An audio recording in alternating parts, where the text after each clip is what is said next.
She got born again, spirit-filled, full of Holy Ghost. Shabba-babba, prayed in the Spirit. Freedom!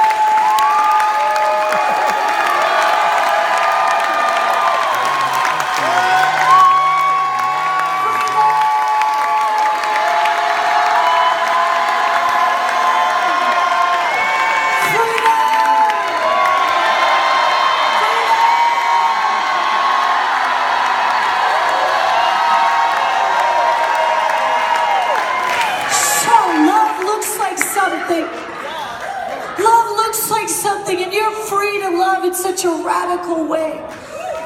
Do you know what happened? This is the coolest story ever.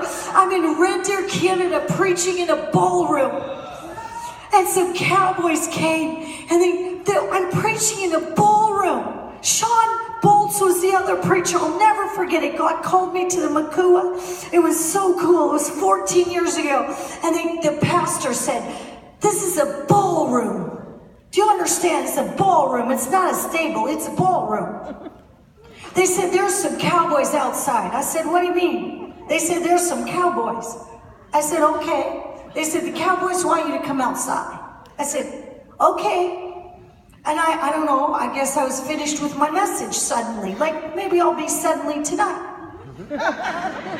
And I was finished, so they said, "Come outside." So I said, okay, I don't know, cowboys, I'm coming out. I like cowboys. I don't know many, but I'm sure they're nice. So I walked outside. There were real cowboys. 2 cowboys and a cowgirl. They had hats, the big huge belts, boots, pointy-toed boots. They had the whole thing. Howdy. They seriously said howdy. I said howdy. These cowboys looked me in the eyes and they said, "Daddy God said he never forgets anything." I said, "Cool." They said, "Daddy God said that you asked him for a big black horse, so we bought you one. Here he is."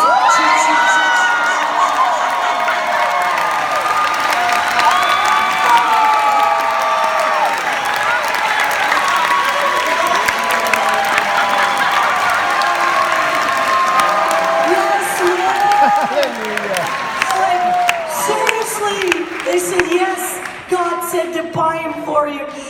He's yours. Here's the papers." I jumped on the back of that horse in a ballroom parking lot, bareback in Canada, took the reins. Mercifully, there were some reins. I went galloping down the highway. Bam!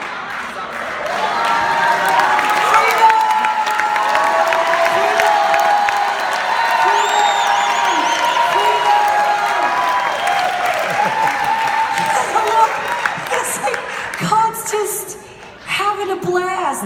And I went so fast and so far. They're trying to take pictures out of the truck, trying to keep up with me. No joke. I was so undone by the love of the Father. Like God, Daddy God never forgets. He can do anything.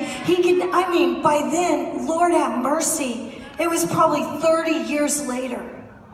And God tells some cowboys who were very, very, very not able to do this financially. Does that make sense to you? Like, these guys sacrificed everything to buy me this horse and drive it. They slept in their truck because they didn't have hotel money. But Daddy God told them to buy me a horse. I mean, come on. That's the kind of Daddy God we serve. Like, he knows everything about you. He knows the hairs on your head.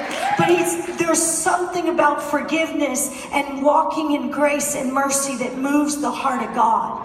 They took pictures, and there's harvest on the top. It double exposed. It showed Malawi harvest, where we were feeding 30,000 people with these huge pots during a famine, day after day after day, double exposed, with me riding this black horse with my arms lifted. I'm riding the black horse through these harvest fields in Canada with double exposure. I don't know how it happened, on the top of pictures of us in Malawi feeding the multitudes of starving. And the Lord said, "Tell the church it's time to ride."